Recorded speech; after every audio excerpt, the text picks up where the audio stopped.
Thank you, Mataji. Very nice Kirtan. Thank you. Okay, welcome everyone again. I hope you all can see my screen. Yes, okay. Hare Krishna. So let's start with Mangalacharan.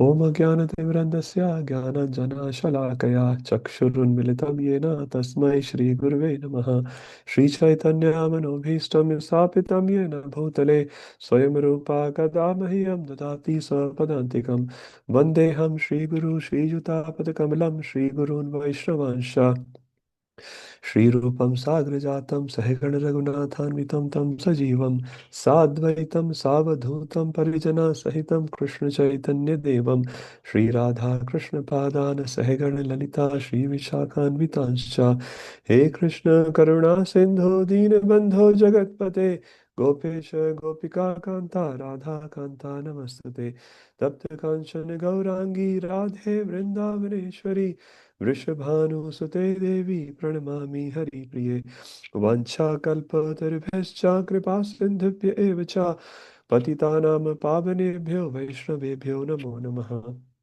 जय श्री कृष्ण चैतन्य प्रभु नित्यानंदा श्री अद्वैत गदाधर श्रीवासादि गौर भक्त वृंदा हरे कृष्णा कृष्ण कृष्ण हरे हरे हरे राम राम राम हरे हरे हरे कृष्णा कृष्ण कृष्ण हरे राम राम राम हरे हरे कृष्णा कृष्ण कृष्ण हरे हरे राम राम हरे हरे जगत गुरु शिल प्रभुपाद की जय Hare Krishna everyone. So welcome to week 3 of this module 1. Request everyone if you can switch on your video for your attendance purpose, that will be nice. Okay, so we already discussed in first week about this course. Last week we discussed a little bit about the preface and the introduction. So I'll do a quick recap what we discussed last week and then we'll start for the today. Um, Okay, Bhagavad Gita preface. Anyone remembers what were the few topics which you discussed last week? Anyone, anything? What Prabhupada is writing in the preface of Bhagavad Gita? How does he start? Okay, it's on the screen. Anyone can expand on it? Ayush Prabhu, if you want. Uh, yes, we go. Hare Krishna, Dhanush Hare Ram. Krishna.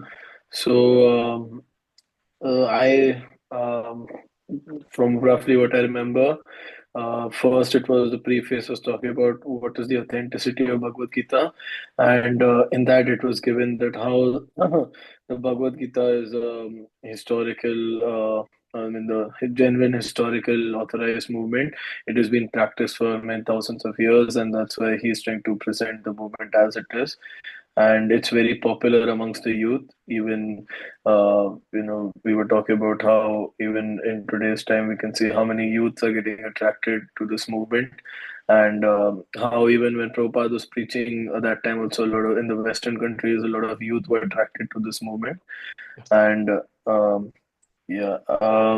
Then original father of the movement, yeah, and this message is directly given, instructed by Lord Krishna himself, and it's coming down in parampara system. And we can also see the parampara system is given in the introduction of the Bhagavad Gita. So that is roughly what I remember. I'm sorry if I missed out on anything. Haribol. Thank you, Prabhuji.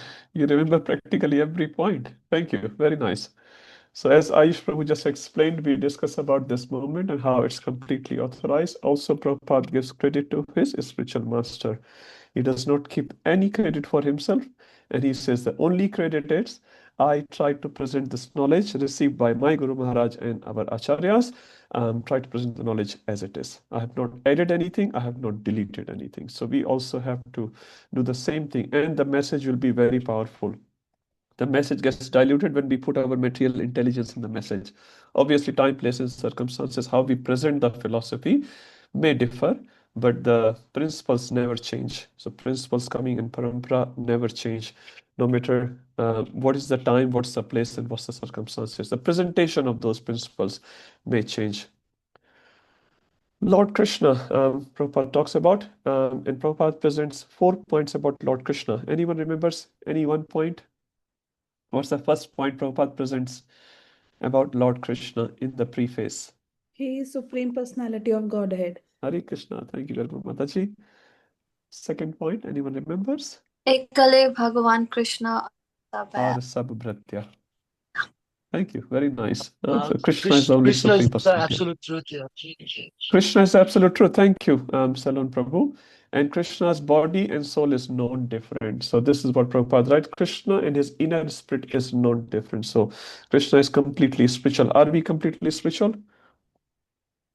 Yes, actually we are. But we have a covering of subtle body and gross body, which is not spiritual. At the moment, we practically don't even realize that spirit. All we realize is the gross body and our subtle component of this gross body. But in Krishna's case, they are known different from each other. And as someone said, Krishna is absolute truth. He is not different from his names, forms, qualities, and pastime. When you chant Krishna's name, there is, Krishna personally is present there. It says by Rupa Goswami, when I chant the name Rupa Goswami, saying this, when I chant the name of Krishna, Krishna personally comes and dances on my tongue. He's personally dancing, and he says these two syllables puts me in so much ecstasy. One tongue to chant Krishna is not enough. 2 years to listen Krishna's name is not enough. He's in he's relishing this Krishna, these two letters so much. Now we don't relish. Maybe some of you relish. I don't. Many of us struggling with our chanting. But the point is, once our disease, material disease, is removed, then we will be able to relish these names so much. And the last point which Prabhupada mentions, the absolute position of Krishna is difficult to understand if someone is not a devotee in parampara. So although this knowledge is quite open, but still not understood by many people misunderstand this knowledge just because they're not devotee. How to become devotee, we'll talk about that in Bhagavad Gita. Then Prabhupada talks about Mayavada Bhashya, and Prabhupada quotes Chaitanya Mahaprabhu, Mayavadi Bhashya sunme, hoile sarvanash. Even by listening, it may ruin all your spiritual nourishment, whatever you have achieved so far, because quite a flowery words, they present the philosophy in such a way, it's very attractive, very attractive. And what we tend to do, which is our sort of normal thinking as well, we are the Ishvara. Ishvara aham, aham bhogi. And when someone finds that sort of a spark more and more, yes, you are the Ishvara, many people get convinced, many people convinced. But our philosophy is very different. Ishwar is Ishwar, Jiva is Jiva. We'll talk about Ishwar and Jiva's difference a little later today. And if you practice that path, you will not be able to go back to Godhead. Prabhupada also cautious about for other Bhagavad Gita commentaries. He says, generally, the translators of Bhagavad Gita have brushed aside the person Krishna to make room for their own concepts and philosophies. They want to become popular themselves rather than making Krishna popular.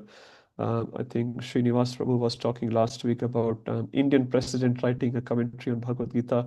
They have never put even word Krishna in the whole Bhagavad Gita. And if you open Prabhupada's Bhagavad Gita, I think you will not find any page where Krishna's name multiple times is not mentioned, because Prabhupada is trying to bring the spirit of Bhagavad Gita in every page of Bhagavad Gita. You don't have to read through the whole Bhagavad Gita to come to the conclusion. Even if you read 1 or 2 pages, you will understand the conclusion, what Krishna wants through the Bhagavad Gita. Lord Krishna is both the goal and the substance of the Bhagavad Gita, sustenance of the Bhagavad Gita as per the Gita itself. And read throughout the Gita what Prabhupada is writing here. About this translation, what is the speciality of this? The purpose is to direct reader to Krishna rather than away from him. So Prabhupada wants every single person to become fully Krishna conscious. I think many of you would know there's a Kanishtadhikari, Uttamadhikari, and Madhyadhikari. Prabhupada actually desired everyone to become Uttamadhikari. Every single follower of Prabhupada and this philosophy should become Uttamadhikari. Prabhupada said at least should become Madhyamadhikari. And it's not an easy word. When we go to NOI, we'll try to understand what does Madhyamadhikari mean. Bhagavatam explains that in 11th Canto, what does Madhyamadhikari mean? It's quite high position, but Prabhupada wanted all of us to become at least Madhyamadhikari, if not Uttamadhikari. Okay. What is the purpose of Bhagavad Gita? I'll not read the whole thing here, but basically the point is we want to become Krishna conscious, come close to Krishna and live our life in such a way in which Krishna expects us to live. As you would have heard, Bhagavad Gita is known as the manual for our mankind. So as per the manual, we should live our life. As any product you buy in the market, you get a manual with that. And if you run the product as per the manual, the product lasts longer. If you get a car which says unleaded petrol only, you try to put leaded petrol or some other diesel or maybe water, because water is cheaper these days. Petrol is quite expensive. Car will not work. So in this body, in this human body, how to live, Prabhupada and Krishna has given every single thing in this one book, 700 verses only. And if we follow our life as per the book, our life will become perfect, and we will be able to go behind to Godhead. Okay, then we jumped to the introduction. These are the verses. I'm sure every one of you know these verses, but if you don't, please take a printout and start remembering these verses. These are very nice verses, and without reading these verses, we should not endeavor in any spiritual things, at least, because by these verses, we are trying to connect ourselves with the acharyas, we are trying to take their blessings, we are trying to invoke auspiciousness. And when the auspiciousness is there, when the blessings is there, then we can proceed in that direction successfully. Otherwise, we may achieve some mundane results, some numbers, but will not achieve the blessings of Acharya, which is the main goal of service. Our service is not to gain any popularity. It says all the popular things may not be pure, and all the pure things may not be popular. So our purpose is not to become popular. Our purpose, my Guru Maharaj said, is to become Krishna conscious. You're conscious of Krishna in all time, place, and circumstances. That's our purpose. Our purpose is not to become a scholar. Our purpose is not to become popular, not to impress anyone. We just want to please Krishna, our Guru, and Vaishnavas. So through these verses, those blessings are invoked. We get the right mindset to do that thing, and that's why we always chant Mangalacharan. What are the three aspects of Mangalacharan? Anyone remembers? In Sanskrit or English, whatever. First one is Vastu Nirdesh. If you remember, Vastu Nirdesh, the objective. Why are we starting that activity? Why are we reading some book? Why are we doing that seva? And anyone else remember the second one? Pranam. Pranam. Thank you, Ai Prabhu. We always offer our pranam, that because of the mercy of our seniors, our guides, Krishna, Srimati Radharani, we are entering into this seva. And the last thing, blessings. Blessings. Blessings are extremely important. So Mangalacharan invokes these three things. Why are we doing something? We are doing pranam to our superiors, and we are seeking for their blessings, or in some case, we can offer, the author is offering the blessings to all the readers. For example, Rupa Goswami has written Mangalacharan for NOD, and he's offering blessings to all the readers. As gopis are attracted towards Krishna, I pray to Lord Krishna that all of the readers of this book also should become attracted to Krishna. Such a wonderful blessings he's giving. So these three things are very important. That's why we read Mangalacharan. Before eating prasadam, we say Mahaprasade Govindeha. We offer prayers. We say thank you to Krishna, because spiritual activity is not just an activity, it's an activity to change our attitude, to change our mentality. And if that is happening, that spiritual activity is successful. Otherwise, the same spiritual activity, seemingly same spiritual activity, can become a mundane activity, because it's not what we are doing, it's about why we are doing, how we are doing. It's about the etiquettes. So if we're following the etiquettes in every single service, whatever little we do, then our mood will become reformed, and then we will be doing service in a pleasing way. Otherwise, Rupa Goswami says, it's called upadrav. Amongst Vaishnavas, many devotees do some services which actually does not please anyone. They disturb other Vaishnavas, disturb our seniors. So we should try to please them, at least mood of pleasing with them. Okay, now we read the necessities of Bhagavad Gita, why other commentaries are not bona fide, and why we should be reading this particular commentary of Prabhupada, because again, it is presented by Prabhupada as it is. Prabhupada is saying, what Krishna is trying to teach, I'm trying to present the same thing. And even Prabhupada himself used to read, or used to ask his disciples to read his own books, Bhagavad Gita, Krishna book, because he said, I have not written these books, Krishna has written these books. And when Prabhupada will hear these purports, which seemingly written by Prabhupada himself, he will become so happy, so joyful, and he will just relish that fully, as if Krishna has personally written that. And we can see the potency of Prabhupada purports as well. Spirit of Bhagavad Gita, taking medicine as per direction given by the physician, not by one's own whims. So we have to take the message of Bhagavan, Krishna, as it is. And we'll see many instances throughout the Bhagavad Gita how other people are changing the commentaries, changing even the translations. Okay, let's move forward. Vedic knowledge is complete, infallible, and beyond mistakes because it is aparushaya. Aparushaya refers to it is not written or spoken by a purusha, like one of us, a human being. It is aparushaya, that means spoken by Lord himself. So it cannot have any mistakes because human beings will have 4 mistakes, always. It's not possible that you will not have. Some will have higher degree, some will have lower degree.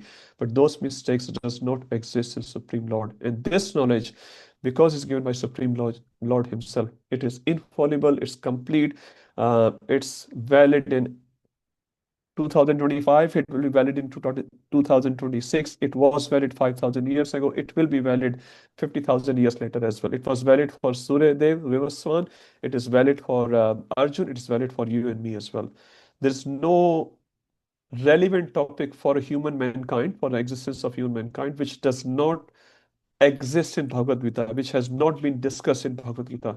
Every single problem which may come in our mind, philosophical problem, is already been discussed and answered in the conversation of Krishna and Arjuna very beautifully in this small book called Bhagavad Gita. Now we looked at the 4 sampradayas. Now anyone remembers the name of 4 sampradayas? You can even say 1 or 2 names. Kumar Sampradaya. Kumar Sampradaya, thank you. Rudra Sampradaya, Rudra Sampradaya, Sri Sampradaya, and one Brahma Gaudiya Vishnu Sampradaya. Brahma Madhav Gaudiya Sampradaya. Thank you very much. So Kumar Sampradaya started by whom? 4 Kumaras. 4 Kumaras. And who was their teacher?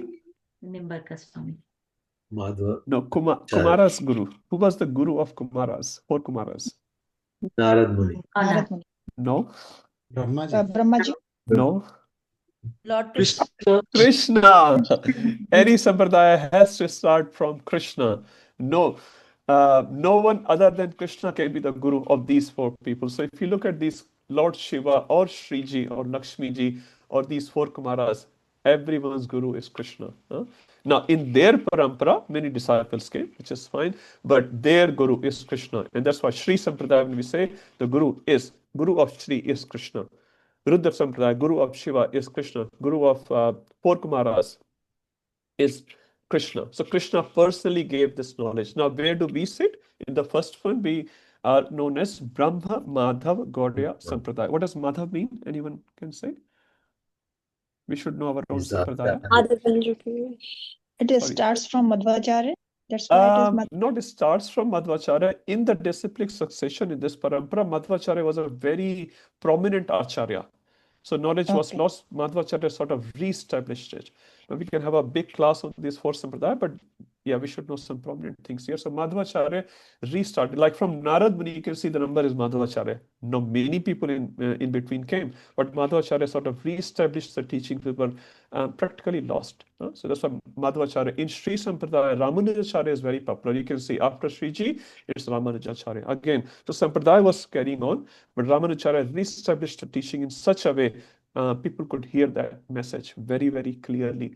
And similarly, we have Vishnu Swami in Rudra Sampradaya and Nimbarkacharya in Kumara Sampradaya. Obviously, in between these 2 lines, there are many more acharyas have come, but they were not as prominent, as popular in passing the message to the general mass as were these acharyas like Nimbarkacharya, Vishnu Swami, and Ramanujacharya.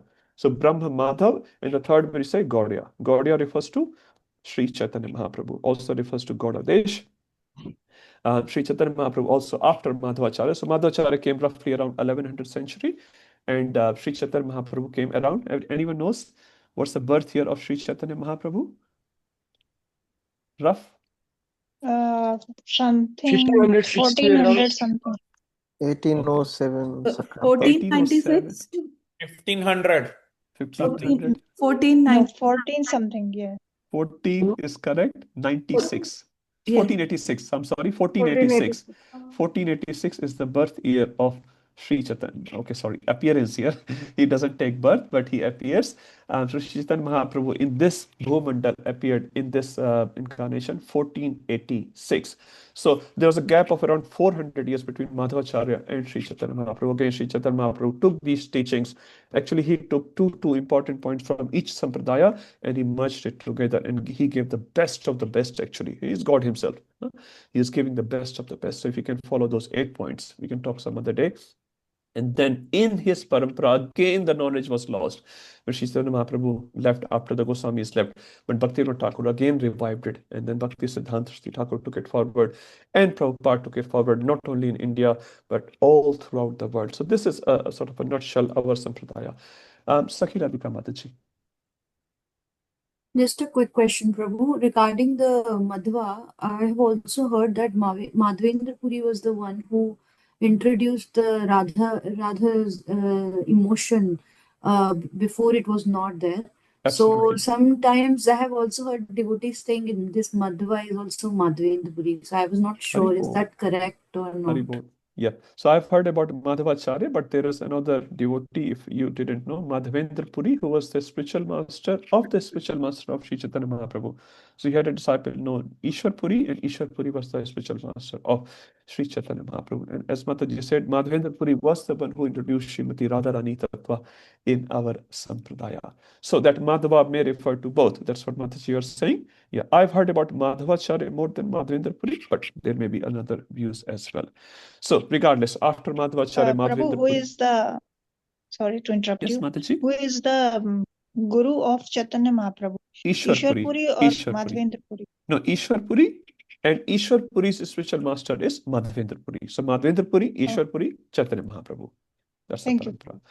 Okay, thank you. And now we looked at this a list of 32 acharyas in our parampara, which Prabhupada mentions in the introduction.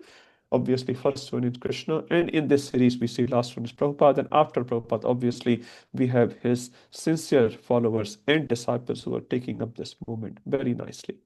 Okay, so this is our parampara, and basically, as Prabhupada is saying, if you do not come in parampara, the mantra given will not be successful. So you may think that you're doing lots of spiritual practices, but you will not get success in spiritual life, because these are the only 4 authorized sampradayas as written in Padma Purana. So there's a famous verse which says, if you're not in the sampradaya, the phala, spiritual phala, will not be attained. So you have to take initiation in one of these 4 bona fide sampradayas. And obviously we can understand from all the practical perspective, Prabhupada has taken this movement far and wide in every town and village because of the mercy of Prabhupada. It's going, and practically speaking, accessing ISKCON and the books of ISKCON, books of Srila Prabhupada is very, very easy for us. For other sampradayas, it may not be that easy, although they are also bona fide sampradayas. Okay. Now, Srila Prabhupada commentary is based on, anyone knows what are the 3 acharyas from which Prabhupada took his commentary prominently? Tell anyone acharyas. Rupa Goswami? Rupa Goswami, okay, that's not the correct answer for Bhagavad Gita. Baladev Vidyabhushan, thank you. Baladev Vidyabhushan. He wrote a commentary on Bhagavad Gita. What was the name of the commentary of Baladev Vidyabhushan? If you don't know, that's fine. We're all learning, but we are trying. Gita Bhushan. So Gita Bhushan is the commentary written by Baladev Vidyabhushan, which Prabhupada was personally referring while writing his commentaries, because his purports are completely aligned with the Acharya's purport. Another Acharya which Prabhupada took commentary from? Vishwanath Chakravarti. Vishwanath Chakravarti Thakur. Vishwanath Chakravarti Thakur. What is the relation of Vishwanath Chakravarti Thakur with Baladev Vidyabhushan? Vishwanath Chakravarti Thakur is the guru of Baladev Vidyabhushan. So Baladev Vidyabhushan is the disciple. Jiva Goswami. Jiva Goswami is our Siddhanta Acharya. So Jiva Goswami, obviously all these commentaries Prabhupada would have probably read and understood, but primarily we are saying he took help from these 3 commentaries. Vishwanath Chakravarti Thakur Now, Vishwanath Thakur is more popular towards Bhagavatam, but he has written obviously commentary here as well. And Baldev Vidyabhushan, and we'll soon see how the commentaries of Baldev Vidyabhushan Prabhupada has written introduction, and Ramanujacharya, many sections of Bhagavad Gita. I was reading Bhurijan Prabhu's introduction as well of his book Surrender Unto Me, and he has written, he has also read these commentaries of these three acharyas for 27 years. And one time 18 months in a row. And he humbly writing, after reading these three commentaries every day for 18 months, the gap in my understanding has lessened a little bit. So this is what Bhurijan Prabhu is writing. If you don't know, Bhurijan Prabhu is one of the most scholarly disciple of Srila Prabhupada. He has practically started all these VIHE, MIHE, all the courses. He's extremely knowledgeable person. He has written books on Bhagavatam, each canto. He has taught every single thing. Once he was asked, so what's your experience, Prabhu, after teaching all these Shastric knowledge to his students? And Maharaj said, Bhurijan Prabhu said, after teaching all the knowledge, I realized I'm a fool. I'm a fool. Sometimes by reading these things a little bit, we think we have become Brahaspati, Chota Brahaspati. I know so much. And Bhurijan Prabhu is so humble, and he's saying, after teaching all that, after years and years, I feel like I'm a fool. Obviously, it's Maharaj humility, but the more we read, this knowledge should make us more humble. Vidya dadati vinayam. So Vidya, knowledge, does not give Vinay, humility. That knowledge is not successful actually. If knowledge is making our head high, not our heart humble, that knowledge is not working nicely. So all the knowledge which we are receiving from our acharyas is there to make us more humble. Bhakti Samrat Maharaj was giving very nice analogy. A tree which has fruits is always going down. A tree which doesn't have fruits is always standing like a arrogant, like a stambha, like a pillar. So if you're standing like a pillar, not like a tree which is loaded with fruits, we haven't received the knowledge very nicely. So the goal of knowledge is to make our heart humble, not to show to others, not we start feeling inferiority complex or like that. Neither inferiority complex is good, nor the superiority complex is good. So we understand it well, and we think where we are at the moment, what our acharyas are raising, and how much journey I have to still achieve. And we take the blessings of our acharyas and keep moving forward. Yes, Salan Prabhu. Hare Krishna, bro. Hare Krishna. Just a question like, wait, read Karan.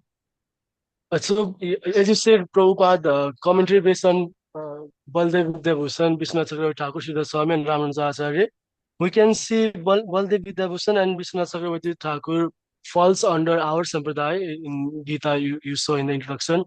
I know Sripad Ramanujacharya falls under Sri Sampradaya. Which sampradaya does Srila Sridhar Swami falls on? Because I have heard sometimes Sridhar Swami was belonging to Mayavad Sampradaya, Mayavad philosophy. So that's why I asked this question. Okay. Because if so, how does Srila Prabhupada commentary based on Sridhar Swami and the verse Mahaprabhu said Mayavadi Bhasya Sunye Hoye Sarvan Sabsaranas resonates? Thank you, Prabhuji. Very nice question. Very nice question. So Salan Prabhu's question is, I've heard Sridhar Swami belongs to Mayavad Sampradaya. Prabhu, this sentence is not complete. Now, if you see, Chaitanya Mahaprabhu also took sannyas in Ek Danda. Ek Danda means the Keshav Bharati, who gave sannyas to Sri Chaitanya Mahaprabhu, gave him Ek Danda. So that actually also represents Mayavadi Sampradaya. But that doesn't mean Chaitanya Mahaprabhu is a Mayavadi. So sometimes in those days, the grip of Shankaracharya was so much. So before, it's a long story. I'll try to cut it short here. Before Madhvacharya came, before Ramanujacharya came, which is happening around 1000 to 1100 century, the hold of Shankaracharya, who I think, if I'm not wrong, appeared in a 600 or 700 century, was so much in the whole society. I've heard from Chaitanya Charan Prabhu that the grip of Mayavad or Shankaracharya's philosophy over the society in 700 century till 1100 century was much more than the grip of science in the current society. Now everyone wants to become scientific, everyone wants to give praman from science perspective. But that time everyone was giving praman from Shankara's perspective. And if it is proven in Shankara's perspective, that's a proven thing. And that's why to bring philosophy, especially by Ramanujacharya, about the Dvaitavad, Dvaitavad, you would have seen Ramanujacharya's hand like that. Huh? It's not a victory V, which modern people say. It's a do, like Dvaitavad, Vishishta Dvaitavad, which Ramanujacharya brought into, was very, very difficult. Shankaracharya's one finger to Ramanujacharya's two finger. It was actually very, very difficult task, but he performed it. So many times, many of our acharyas have taken initiation from sampradaya, which were so-called Mayavadi, but they were not Mayavad. Their teachings were not Mayavad. So Sridhar Swami has written commentaries, and Sri Chaitanya Mahaprabhu has said about those commentaries, Bhagavatam commentaries, if you are not following the commentaries of Sridhar Swami, Bhagavatam commentaries of Sridhar Swami, that means you are a prostitute. That's the statement of Sri Chaitanya Mahaprabhu. Very strong statement, because one of the Kavis who came with his commentaries to Sri Chaitanya Mahaprabhu, and Sarup Damodar was hearing those commentaries. Chaitanya Mahaprabhu was not happy at all. And later on he said, because this person is not following Sridhar Swami, I don't want to even hear his commentary. So Sridhar Swami has written commentaries which even Chaitanya Mahaprabhu, which is Krishna himself, is authorizing. So Salan Prabhu is completely authorized. Sometimes initiation-wise, they may have taken initiation in different sampradayas because of the time. There was no other sampradaya sort of available. But one more reason which our acharyas give why Chaitanya Mahaprabhu took initiation in Mayavada, they want to go inside that school which is contaminated and remove the disease. And Chaitanya Mahaprabhu successfully did that, especially for Prakashananda Saraswati, which we'll read in Chaitanya Charitamrita. So all the Mayavadi sannyasis of Varanasi, Prakashananda Saraswati was the head of it. Chaitanya Mahaprabhu converted all of them into Vaishnavas. So sometimes you have to do some techniques. So our acharyas may do apparently those things, but they are completely bona fide commentaries. Is that okay, Salan Prabhu? Is Salan Prabhu still here? Not sure. Yeah, okay, Prabhu. Thank you, Prabhu. Hare Krishna. Okay, thank you. Supriya Mataji, let's take a quick one here. Hare Krishna Hare Prabhu. I just Krishna. wanted to know, is introduction and preface part of examination? You may ask question from that, or it starts from chapter 1. And the Okay. second question is, do I need to buy a laptop to submit my assignment? And third one is, because we are from India, so most of us, or Nepal, are good in our language, means Yes. first language. So when we translate the things, there may be a grammatical mistake. So Yes. is that all right? Yes. Okay. I'll try to remember your three questions, Mataji. The first one was, is the part of exam? Yes, introduction and preface is also part of the syllabus, so please prepare. Nothing will be asked outside Prabhupada book, so that's of sure. So just read Prabhupada book and make your own notes. Some important points may come. We're not going to ask any like too technical things. How many years ago Krishna gave Siksha to Suryadev, like that. So don't worry about that. Second one was laptop. No, you don't have to buy, Mataji. You can borrow. Your relatives, your friends may have some. You can borrow for some time. You don't have to buy. That's not our requisite.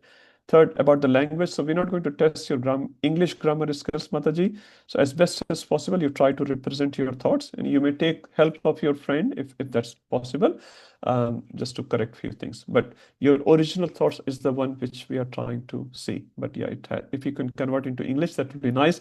I don't know any other language other than Hindi and English. So yeah, take help, Mataji. There are Thank you, many Prabhu. devotees who can help. Yeah. But yeah, as far as Thank your thoughts are there, that's nice. Okay. Hare Krishna. So let's move forward. Setting the scene. So here we quickly discuss about the Kuru dynasty. I'll not discuss that today. Most of you would know about it, but I want to discuss this one slide. Many of you may not be aware of it. We'll try to spend little time on this, not too much, although it can be expanded a lot. Why I'm discussing that today, I did not discuss last week. It will be helpful for you to understand many names which comes in chapter 1. So if you know this slide roughly, this is not a part of exam or anything. But the point is, if you know this slide, you will be able to understand many names which comes in chapter 1. And that will help you to understand why they are there and what are they doing. So just set up the context. It's good to know. So Kuru was the king. When we say Kuru dynasty, Kuru was a king. And we'll talk about this king Kuru when we come to verse 1.1. Dharma Kshetre, Kuru Kshetre. So there we'll talk about Kuru more. But Kuru was a king, a person. And in his dynasty, Maharaj Shantanu came, which we all would have seen in B.R. Chopra Mahabharat.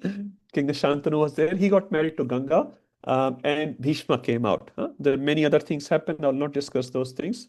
My purpose is just to give you context for chapter 1.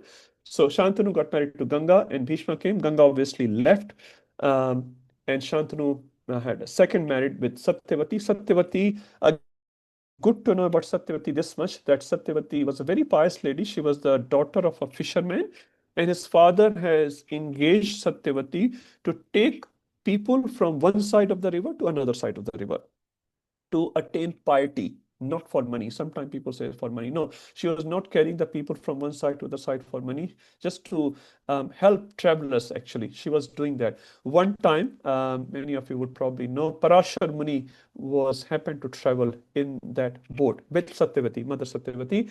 And that time, Parashar Muni could see in the sky, the nakshatras are like that, the installations are like that, that a great soul is going to appear. And I have to be the part of that play of the Lord. So he requested Satyavati that if you could also become the part of this whole Leela of Krishna, that will be very beneficial. And Satyavati had a very specific smell in her body, sort of bad smell. And Parashar Muni said, your bad smell will go and you'll have a very, very good smell and your virginity will not be lost. So Parashar Muni, as you can imagine, is the father of Vyasadeva. He's not under the modes of lust. He was approaching Satyavati. It was just to fulfill the Leela of Krishna. So anyway, he approached Satyavati, and with that union, Vyasadeva came. Later on, Satyavati obviously got married to Shantanu, and then through Shantanu and Satyavati, we can see on the screen, Vichitravir and Chitranga, two sons were born. Now, Vichitravir and Chitrangan and Bhishma, you can say they're all brothers actually in one generation, because they're the son of Shantanu. Later on, Chitranga died in a fight with a Gandharva. Vichitravir was there, but he also could not produce a progeny, and he died as well. Later on, Bhishma got three girls, Amba, Ambalika, Amba, Ambika, and Ambalika. Amba is not in this screen, but that's fine. So Vichitravira got married to Ambika and Ambalika, but he could not produce any progeny. After his death, Satyavati, on the top, you can see here, if you're not aware of these names, Satyavati requested Bhishma to get married because they wanted a king to continue the dynasty. Bhishma said, no, I have taken a vow, I will not get married. That's not possible for me. So Satyavati called for Vyasadeva. And that time in Dwapar Yuga, it was allowed for an elder brother to create progeny from younger brother's wife. Obviously, in Kali Yuga is extremely prohibited. Now, Vyasadeva obviously was such a great sage when he came in from tapasya, for long tapasya. Externally speaking, his material form was very fearsome, very, very fearsome. So when Ambika went into the room, she closed her eyes. So the progeny which came out of Ambika was Dhritarashtra, and he was blind. Ambalika, when she became pale, she became fearful after seeing Vyasadeva, and the progeny which came out was Pandu Maharaj. And third time, Vyasadeva explained that one child is going to be very weak, one child is going to be blind. So maybe we should, to become a king is not an easy thing. So we should try for the third time.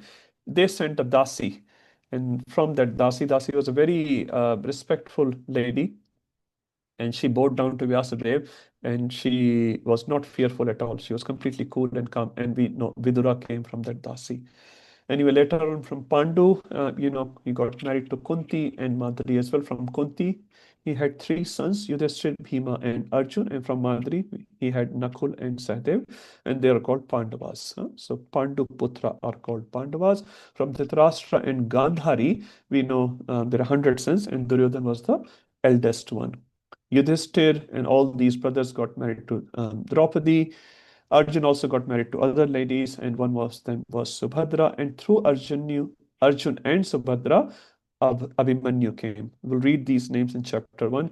Through Abhimanyu and Uttara, Parikshit Maharaj came, and from Parikshit came Janmejay. We read in Bhagavatam, Janmejay Yagya. So actually, whole Mahabharata is being described to Janmejay by Rishi Vaishampayan. So Vaishampayan Rishi is describing the whole Mahabharata to Janmeja, which has around 100k verses. And Subhadra is the younger sister of Krishna and Balram. Subhadra was born in Mathura after Kansa was killed. So she was the younger sister. Okay, everyone is sort of okay with this diagram? Yeah, so just to give you some context, you don't have to learn every single name, but yeah, some main names, if you know, it will help you to understand later. Mayadish Prabhuji. Prabhu, you have mentioned Gandhari and Dhritarashtra had 100 sons. Yes. There is 98 plus 3 here. So, Yeah, Dushala? so Duryodhan, Dushashan, and 98, Dushala was the sister, only one sister. They had one Okay. sister as well. So Dushala is the sister. Thank you. Yeah. Ayush Prabhu. Hare Krishna, Prabhu. Prabhu, I just got confused in one part. So, from Shantanu and Satyavati came Vichitravira and Chitrangada. Yes. Chitrangada died He in never got married. He fought with a Gandharva and Gandharva died. killed him. So And that's done. and Vichitravira, what happened with him? Ambika and Ambalika, he got married to these two ladies, but he could not produce a progeny and he died as well. Okay, and Soon then after the marriage. Bhishma got them married with Vyasadev, who No, gave them not married. You can say so copulated. Vyasadeva says no. Many people say those sort of words, but Vyasadeva just looked at them basically. Vyasadeva is a very, very powerful sage. Now, how he did it, the exact details are not known, but generally what our acharyas describe is Vyasadeva just by looking or sometimes by touching, they could produce the progeny. They didn't have to do anything further than that, but it's up to them. Even Kunti got the progeny from different demigods, and it was just by look or touch maximum. Yeah. So Priya Mataji. Hare Krishna, Prabhu. In Krishna book, we never heard or read any pastime of Subhadra Maharani. Could you explain me where is Subhadra Maharani in Krishna Leela? Subhadra Maharani Krishna Leela, you will not find too many of them, but in other Puranas they have been described. In the lectures you will hear, Mataji, a lot more. In Krishna book, yeah, you will not find too much details about Subhadra Rani. If you see Jagannath Leela, you'll find lot of Subhadra details. Subhadra is actively participating in Jagannath Ji's Leela. So in other Puranas, you will see in lectures. Thank you. Yeah, thank you. Okay, we discussed how Lord Krishna descended in this planet as a king as well as a relative. Okay, we'll not do that. History of the Battle of Kurukshetra, I guess everyone knows that. Now we start the overview of Bhagavad Gita. No, okay, we've discussed this slide, just re-discussing this last slide from the last week. Now, Vedic knowledge is divided into two parts. Anyone remembers what are the two names of this division, which we are talking in this screen? Shruti and Smriti. Thank you, very nice. And who can say who is Shruti and who is Smriti? Shruti, the name is Shruti. Sunnah. Shruti is hard and remember exactly. Thank you, Prabhuji. Thank you, Salam Prabhu. And Smriti, someone else can say? Smriti is like HG. Yes, please carry on. It is composed by sages, and its wording, may change from age to age.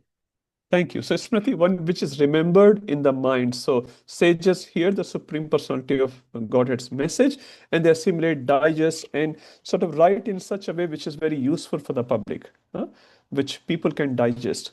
So Shruti and Smriti. So Shruti, mainly speaking, as I said, is a very high level overview.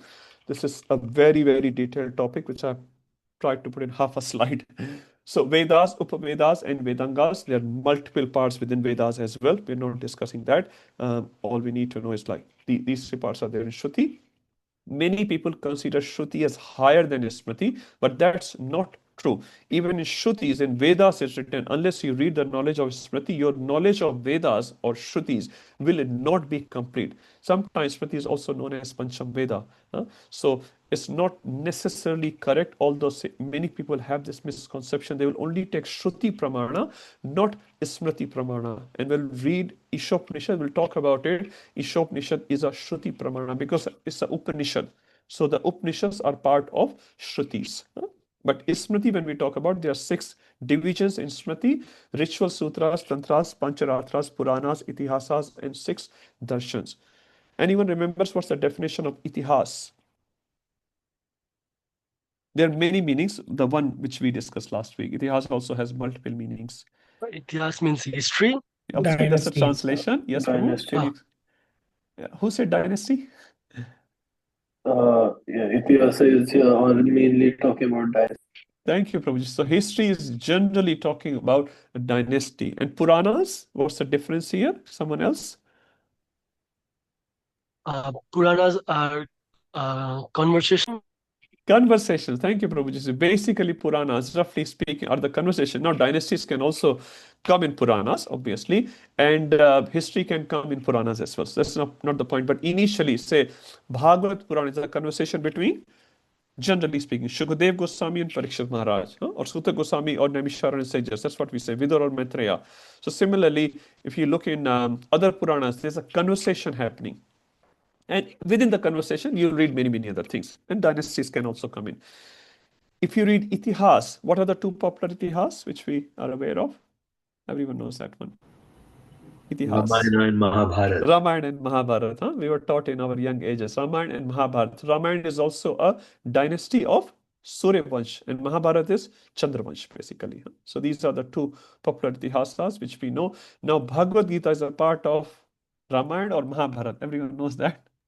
Mahabharata. It's not a valid question, but Mahabharata, thank you. Within Mahabharata, which parva it comes in, if everyone remembers? Bhishma Parva. So Bhishma Parva is the sixth parva in Mahabharata. That's where Bhagavad Gita comes. So you should know where Bhagavad Gita stands. So is it a Shruti or a Smriti? Who can say quickly? Gauri Shankar Prabhu said something I could not hear. Shruti. It's a Shruti or a Smriti? Shruti. Shruti among Smriti. It is Shruti as well as Shruti among Smriti. Thank you. So although technically, if you see lineage-wise, it's a part of Smriti because a part of Mahabharata. Mahabharata is a Itihas. Itihas is a part of Smriti. But the definition is Shruti means anything which is heard from Supreme Personality of Godhead and presented as it is. So Bhagavad Gita, is it spoken by Supreme Personality of Godhead? Yes. And every shloka is contained as it is. Obviously, we have commentaries of Prabhupada and other acharyas. So this book is very, very, very, very special. So the people who follow Shruti also respects Bhagavad Gita. People who follow Smriti also respects Bhagavad Gita. It's such a unique book. No one has any controversy in their mind in the respect of Bhagavad Gita. They may have controversies for other literatures, but for Bhagavad Gita, everyone has respect. Everyone has respect because it's such a special book. It is a Shruti amongst Smriti. Okay, so please remember the special position of Bhagavad Gita. Now, today we're going to talk some facts about Bhagavad Gita, see how far we go, and then we will enter into chapter 1, hopefully from next week. Now, Bhagavad Gita overview. So, if you remember in Bhagavad Gita, how many shlokas are there? I've said it a couple of times. 700. 700? Pakka? 700. Yes. And in Bhagavatam Purana, how many shlokas are there? 18,000. 18,000. In Ramayana? 24,000. Mahabharata? 100 to 105,000 verses are there. So Bhagavad Gita, relatively speaking, 100,000 will go to 1 lakh. Bhagavad Gita, relatively speaking, is one of the smallest book. But in this small book, Krishna has given every single thing which we need to know to go back to Godhead. There's nothing much needs to be known. And in this Bhagavad Gita, out of 700 verses, our acharyas explain that Krishna has spoken 574 verses. Sometime you will find this figure 574, sometime you will find 575. Regardless, around 575 verses Krishna has spoken, which is 82% of the whole book. Arjun has spoken 83 verses. Again, sometime you'll find 574 verses 84, whatever it is. Maybe one of you can go through it and count how many verses. I have not personally counted, so it's either 575 or 574. Arjun has spoken 83 verses, which is around 12% of the book. What are the two other speakers in Bhagavad Gita besides Krishna and Arjun? Sanjay. Sanjay. And Sanjay and Dhritarashtra. Dhritarashtra. Anyone can guess how many verses Sanjay has spoken? two, 2 verses? four. 4 verses. Thank you, Garima Mataji.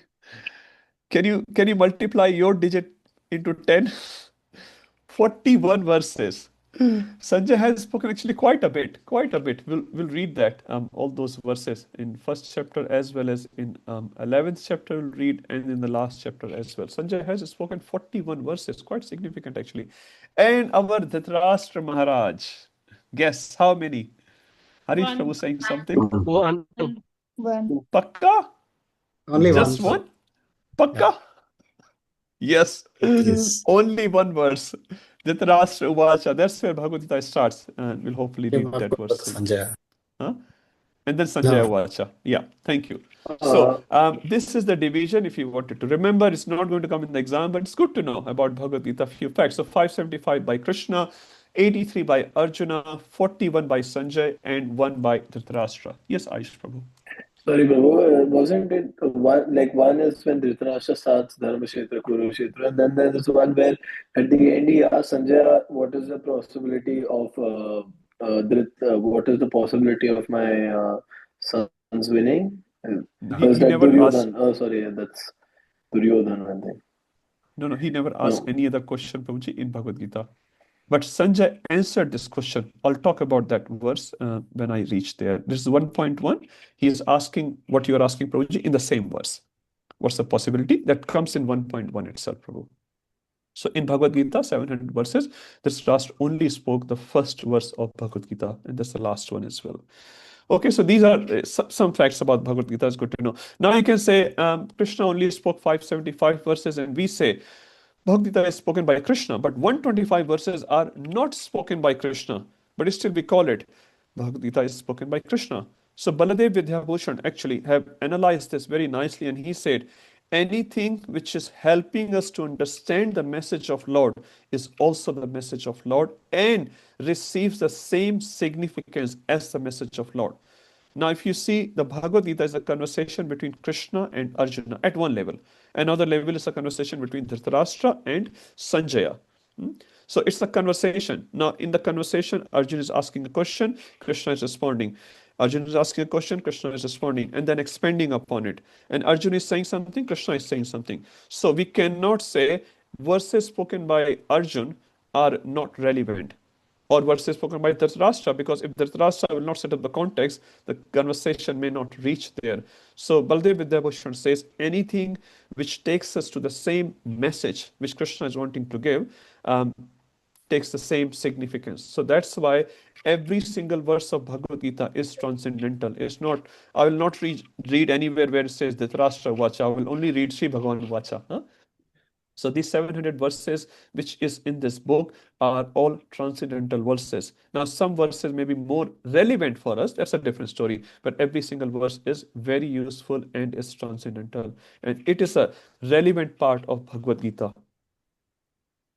What is the purpose of Bhagavad Gita? Prabhupada writes in his own words, beautiful line, this by Prabhupada, deliver mankind from the nations of material existence. Jeev Jago, Gaurav Chanda Bole. So Jeev Jago, this is the main point which Prabhupada is writing. So why are we reading Bhagavad Gita? So that we can remove our ignorance. So whatever ignorance we have in our heart, that can be removed by sincerely reading this book, especially by reading the purport of Srila Prabhupada, which again comes down in the parampara. Yes, Harish Prabhu. Prabhuji, is it, actually Dhritarashtra asked Sanjaya to start narration only when he hears the news that Bhishma Dev has been killed, right? I mean, or been put down. So actually, it's not like a live telecast. It's he's asking a question when he hears the news that Bhishma Dev fell down. And then from there, Sanjaya goes back and with his Divya Drishti tells him the whole story. Absolutely. We're going to talk about it, Prabhuji, when we start chapter 1 in our conversation, but that's a very valid point. So Dhritarashtra was triggered to start this conversation, and we'll talk about that trigger. Yeah, because we actually have to be very grateful to Dhritarashtra, because if he didn't ask, we would have never got this knowledge. And Krishna arranges all that. Yes, he sits as Paramatma and inspires someone. Just on that point, I remember one thing, Prabhu, from Mahabharata. When Krishna went to Duryodhan as peace messenger, and Duryodhan tried to capture Krishna and all those things happened. Later on, Duryodhan and Krishna is conversing with each other, and Duryodhan tells Krishna, Janami dharmam nachame pravritti, janami adharmam nachame nivritti. So Duryodhana is telling Krishna, I know what you are saying is dharma, but nacha me pravritti. But my pravritti is not there, my inclination is not there. And I know what adharma is, nacha me nivritti. But I cannot become nivratta from that. I cannot get out of that. So Duryodhana says, someone in my heart is not letting me getting convinced with what proposal you are making to me. So he knew right and wrong, but he still could not follow it. Could not follow it. And that applies actually on many of us as well. Many times we know what is right, what is wrong, but we are not able to do the right thing because of our weaknesses and attachments. So that mini Duryodhan in all of our hearts as well. So thank you, Harish Prabhu. So Krishna actually sitting in the heart. Just before that, when Krishna was going to Hastinapur as peace messenger, Draupadi came to Krishna. And then many pastimes, but one pastime is probably relevant on this point. Draupadi came to Krishna and says, Krishna, you forgot my open hairs, because as you know from Mahabharata, Draupadi never tied her hair for 13 years. So Draupadi just indicated to Krishna, Krishna, you forgot these hairs and the vows which I have taken. And Krishna smiled to Draupadi and said, Draupadi, I'm going as a peace messenger, but I know it's not going to work. Duryodhana is not going to listen to me. So now, if Krishna really wanted, just imagine, Supreme Personality of Godhead want you to get convinced, you'll not get convinced? Impossible. Impossible. But Krishna orchestrates in such a nice way, it doesn't hurt anyone's feeling. he let them continue in their own way. And that's what happened. So Krishna knew it's not going to happen, but Krishna still went, did his duty, so-called duty, and the war happened because it was to happen actually. Thank you, Harish Prabhu. So many nice things from Mahabharata. So, the purpose of Bhagavad Gita, as per Srila Prabhupada, is to deliver mankind from nuisance of material existence. So, at least what we can do, try to deliver ourselves. If we cannot help others, at least we can try to help others. So, we should read these books sincerely, and it works. We'll read in 4.10. Vitarag bhaya krodha manmaya mam upashata bhavo gyan tapsa puta mad bhavam agata. Krishna says in Bhagavad Gita, whoever has taken shelter of this knowledge in the past, they have all gone back to Godhead. Krishna personally saying this. Bahavo Jnana Tapasa. Bahavo mane bahut sare log. There's so many people who have taken shelter of this knowledge. So Krishna personally glorifies this knowledge which he is giving, as that has worked on people. So it's not some theoretical knowledge. No one has ever tested it. So if we read this book sincerely, and if we try to again do something about it with others as well, we will definitely come out of nuisance or ignorance. Okay, so now Bhagavad Gita is also known as Gitopanishad. Now you'll say, we just read, it's a Smriti, it's not a Upanishad. But when we say Gita Upanishad, it is Upanishadic in nature. Upadeshik means it's philosophical in nature. So Upanishad means one which is full of philosophy. So if you read, say, Ishopanishad, you will never read a pastime like there was a king, there's a queen, they had 3 sons. Queen went to the jungle or king went to the jungle, someone cursed him. Nothing like that. So in Bhagavad Gita as well, because it is philosophical in nature, it is called Gita Upanishad. Upanishadic is the nature of Gita, and that's why it's called Gita Upanishad. Also, it's known as Book of Yoga Shastra. Yoga means, anyone knows yoga? What does yoga mean? We call To add something, or meditation. Meditation, okay. To connect to the original. Connect. Thank you, Ananda Prabhuji. So yoga words come from yuj dhatu. Yoga. Yoga means to combine, jorna, to combine. Whom we are combining here? Jiva to the Ishvara.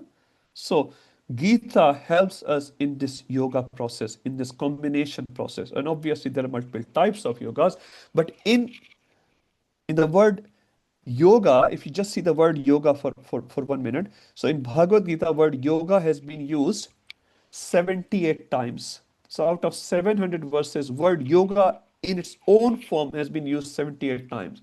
Yogi word, which is again from word yoga, has been used 28 times. Yukta, again coming from word yuja, 49 times. Total 155 times this word itself is used. So this book, do you think can be called as a book of yoga? Yes or no? Makes sense? Because this word on its own, forget about the other context of it, other variations of it. Yoga, yogi, and yukta, 155 times, 22% of this verses of this book is directly talking about yoga. Now, in Bhagavad Gita, we see there are different types of yogas. What are the yogas discussed in this book? Karma Yoga, Ashtanga Yoga, Jnana Yoga, and Bhakti Yoga. Now, Karma Yoga, obviously, we talk about this Karma Yoga in chapter 1 to 6. Now, 6th chapter is dedicated, which is known as Jnana Yoga. When we come to the chapter, obviously, we'll talk about it more. But generally speaking, Bhagavad Gita has discussed 4 different types of yoga. Karma Yoga, Ashtanga Yoga, Jnana Yoga, and Bhakti Yoga. Any yoga which is primarily based on karma, actions, when people are doing actions for God, to connect with God, obviously, is called Karma Yoga. Very, very high level definition. Ashtanga Yoga, when the similar yoga is being done through a mechanical process, where the postures are very, very important in connecting, that is called Ashtanga Yoga. The prominence is yogic process, Ashtanga Yoga process. Then it's called Ashtanga Yoga. When the predominance theme is jnana, knowledge, we are connecting God with knowledge, that part is called Jnana Yoga. When the predominance is bhakti, bhakti means serving Krishna, loving Krishna, doing what Krishna wants us to do, that is called Bhakti Yoga. Gauranga Darshan Prabhu recently came and he was explaining very nicely what does it mean by to love God. He gave very beautiful definition. Love of God means, why are we doing all this? We want to achieve love of God. What does love of God means? To love God. To love God is love of Godhead, right? But he said the second thing. So to love God, second is to love those who love God. To love those who love God. That means pure devotees of Krishna. They love God, so we need to not only love Krishna, but also lovers of Krishna, which are the devotees of Krishna. Third, we should also try to love who aspire to love Krishna. Aspire to love Krishna means sadhakas, like us. Many of us are sadhakas. Some of you are pure devotees. I am struggling sadhaka. So, love God means to love those who love God, to love those who aspire to love God. And number fourth, love those whom God loves. To love those whom God loves. Now, anyone left behind after these 4 categories? Nothing left behind. That means if you really want to say, I love Krishna, Krishna is all inclusive. You cannot say, I just love this person and that certifies that I love God. No. But I hate this community. I hate these people. I hate this species. If you say that, that means you don't love God. So loving God means these 4 aspects are there.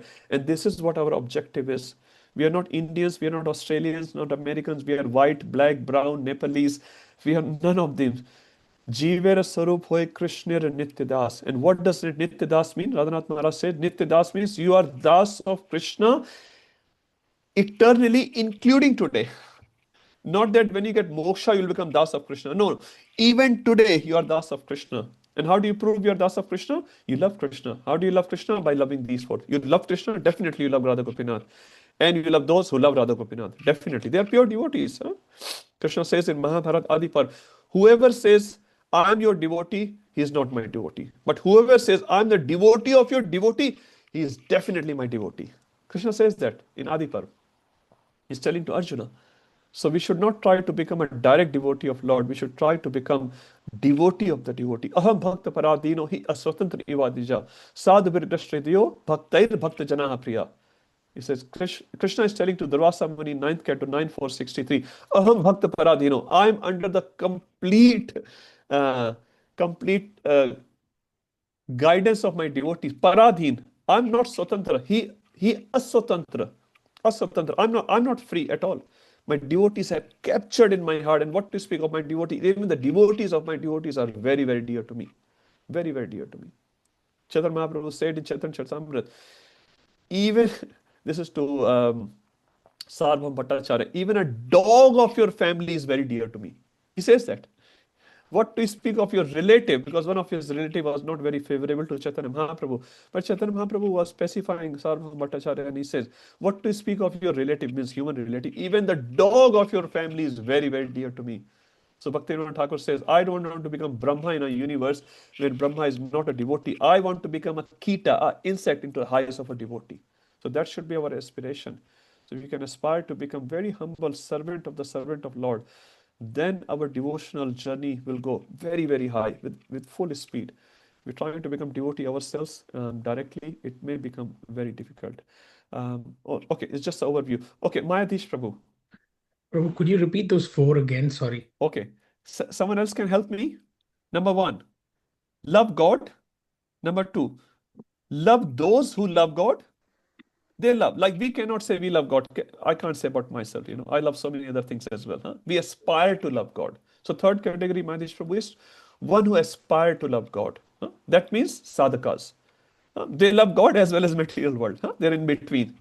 They're not pure lover of God, but they're trying. They're trying. We are in the journey, work in progress, WIP. And the fourth, those whom God Of those who God loves. So God loves trees, insects, plants, animals, aquatics, birds. Every single is the energy of Krishna. Vasudeva Sarvati Samahatma Sudurlabha. So God loves everyone.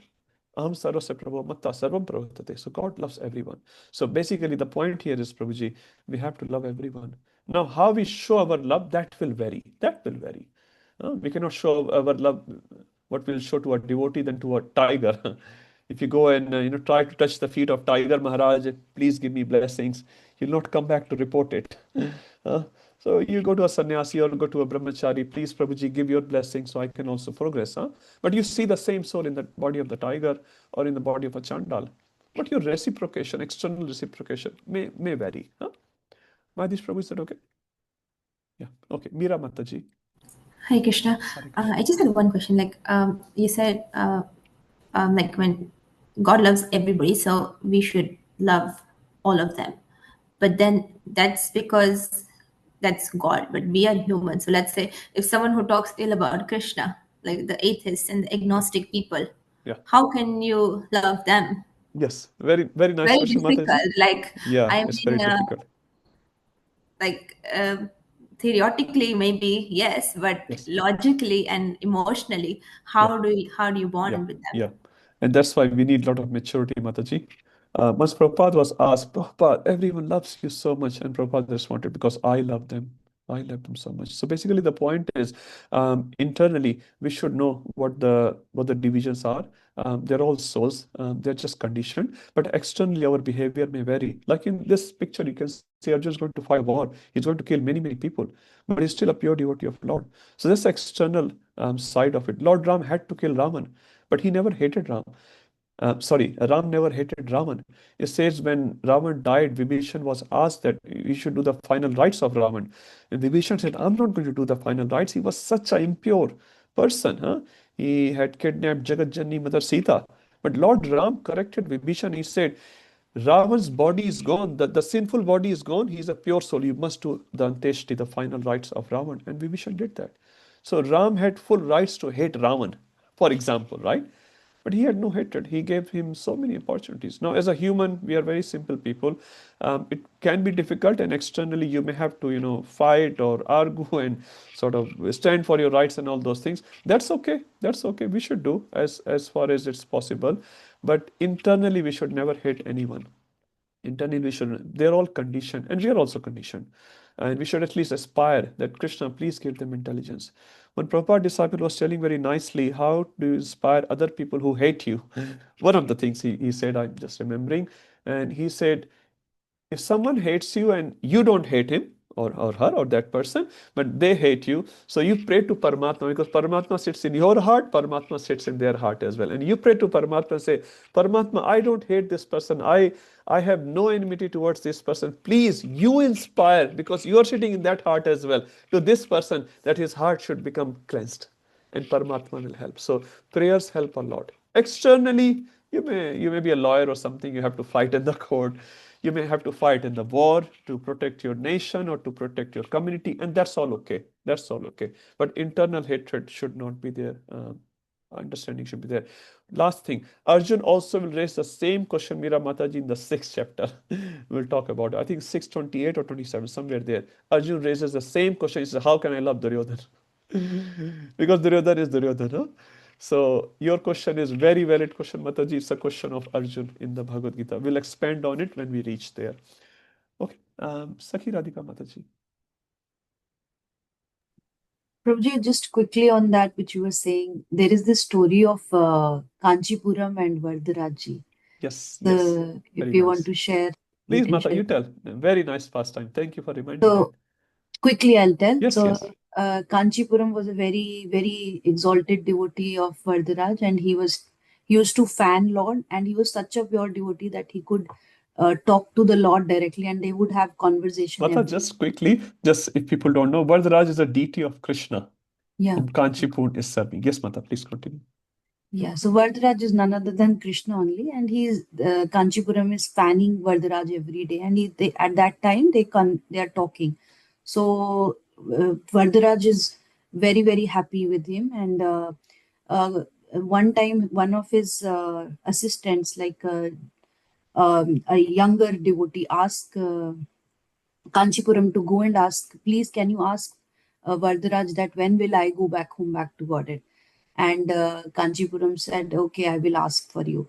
So while next day when he was doing fanning, he asked that this devotee is asking when will he go back home, back to Godhead.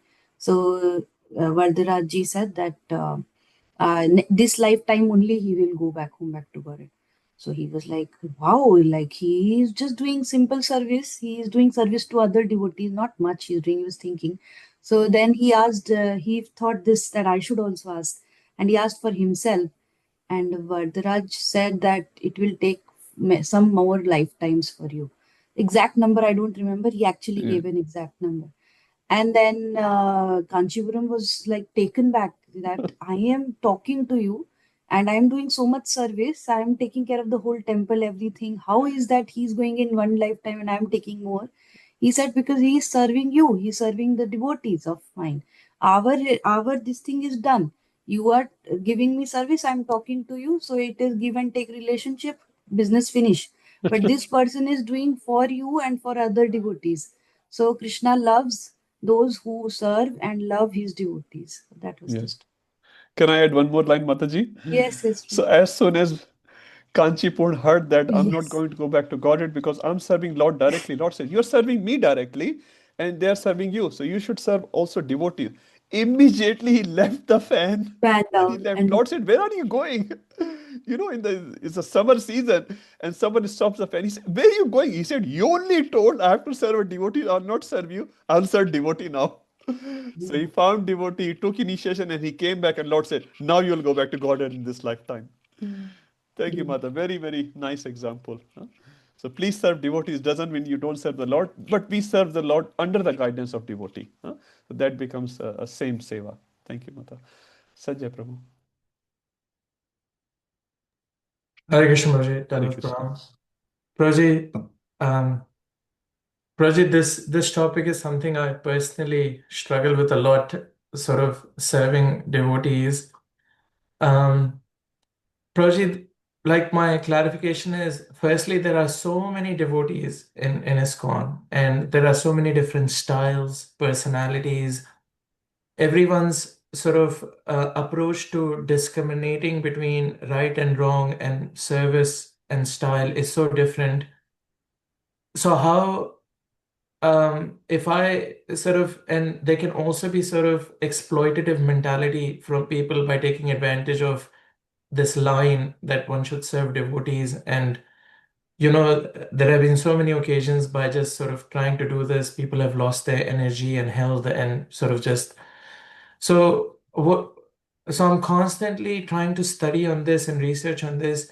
So where does one draw a line? Like, do they just offer mental respects, but do not really sort of give concern to whether the other person is sort of getting affected or not, if suppose I'm able to serve them or not serve them.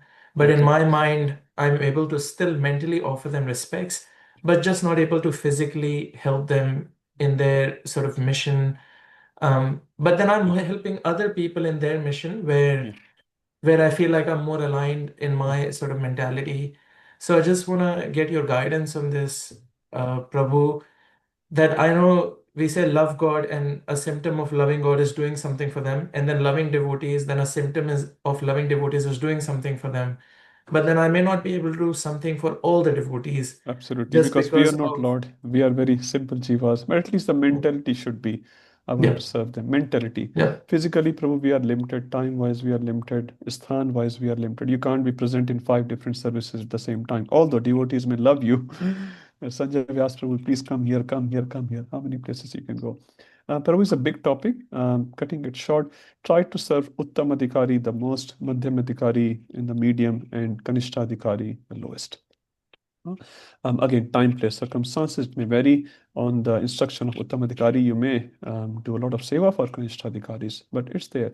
And one more thing, Rupa Goswami tells we should, and we are allowed actually, we are allowed to do that. Sajatiya Sangha. Sajati means like-minded association. Now, Chaitanya Chandra Prabhu adds something on top of it, which is very nice. Sajati means if I like criticizing devotees, another person also like criticizing devotees. We both sit together and we write a big book about it. So that's wrong. So what we should do, like-minded and right-minded.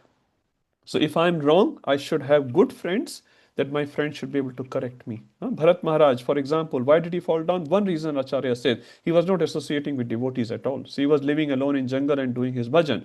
If he had some good friends, for example, you say, Sanjay Prabhu, I haven't seen you for Mangala Aarti for last 20 days. Where are you?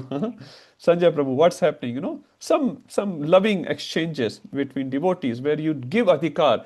Prabhuji, please correct me if I'm wrong. Please correct me when I'm angry. Or I'm saying not appropriate things. So I think those sort of associations we are allowed to. So find those associations and serve them. Last thing which comes when Maharaj was saying, you should try to find some devotees who are little advanced than you. If they're too advanced, sometimes you may not be able to relate too much to them. Obviously, you should serve them. But on a day-to-day basis, Prabhu was saying, sometimes grihasthas can be better preacher than sannyasis. Sometimes. Because most of the people in Kali Yuga are grihasthas and they can relate with you better in that sense. Obviously, sannyasi is very unique. But in relation-wise, he also goes to work, he also has family, he also has mortgage, he has also day-to-day problems, as I have. So sometimes we can relate with them and then preach them very nicely. So like that. Is that okay? Yeah, just a shortcut. It can be a whole seminar how to conduct our life. Anyway, so we get this idea. Bhagavad Gita is a Gita-Upanishad. It's a book of Yoga Shastra, and yogas discussed are these four, primarily speaking. Okay, let's move forward. What is the qualification to understand Bhagavad Gita? This is the answer given by Krishna himself in Bhagavad Gita. Bhakto sime sakha cheti rahasyadhi etad uttamam. This is 4.3 in the 4th chapter. Read the shloka. So these two qualifications we should all have or aspire to have. We should be a devotee of Krishna. Again, thinking favorable about Krishna, trying to serve Krishna, and should be a friend of Krishna, not competing with Krishna. As Prabhupada writes in the introduction that people are trying to take Krishna away from Bhagavad Gita. No, we are trying to get Krishna. So our goal is to understand Bhagavad Gita is by being a friend of Krishna and being a devotee of Krishna. And then you will be able to understand Bhagavad Gita. Okay, what are the topics of Bhagavad Gita? Now, this is the part which Prabhupada has written in introduction. I've just sort of put a diagram on top of it. It's all written by Prabhupada. Now, Prabhupada has written this as per Baladev Vidyabhushan. So these 5 topics are given in Baladev Vidyabhushan's commentary, which Prabhupada ji is presenting here. So what are the 5 main topics discussed in Bhagavad Gita? Ishvara. The first topic is Ishvara. Second topic is Jiva, you and me. Ishvara, Radha Gopinath ji, and you and me sitting here, and many more jivas around us. We'll talk about each topic in a second. Third is Prakriti. We are sitting Prakriti. Today we are sitting, most of us are in Sydney, for example. There's a Prakriti around us.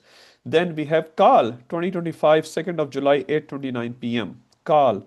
And the last topic is Karma. Now, obviously, the whole Bhagavad Gita will talk about it. Just to introduce this topic here very quickly. Who is Ishvara?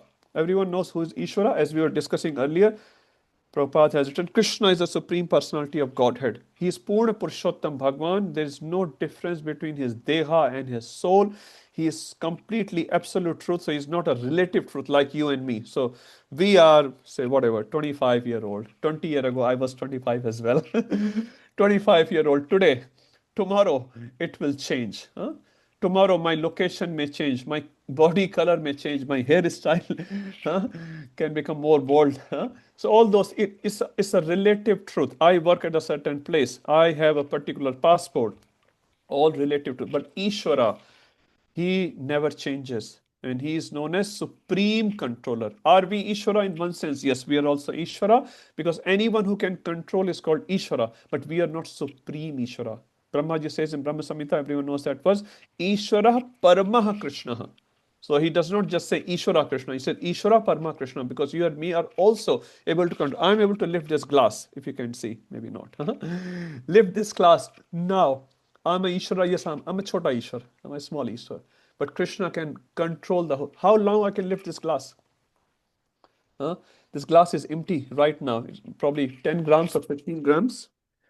But if I hold it for 5 minutes, 10 minutes, half an hour, my hand will start paining. And after one day, I'm not able to lift even this 10-gram weight. But Krishna can lift everything forever, no problem. So he's called a supreme controller, but we are a little controller. We are the jiva which has been controlled by the supreme controller. We have the mentality of controlling others. All of you want to control others? Be honest. I say for myself, we have this mentality, and this is what we're trying to improve upon, that no, Ishwari, Gopinath is the controller, we are not the controller. We are trying to inculcate that sort of mentality that everything is controlled by Krishna. But if a service is given, obviously we put our best effort in performing that seva and leave the results to that supreme controller.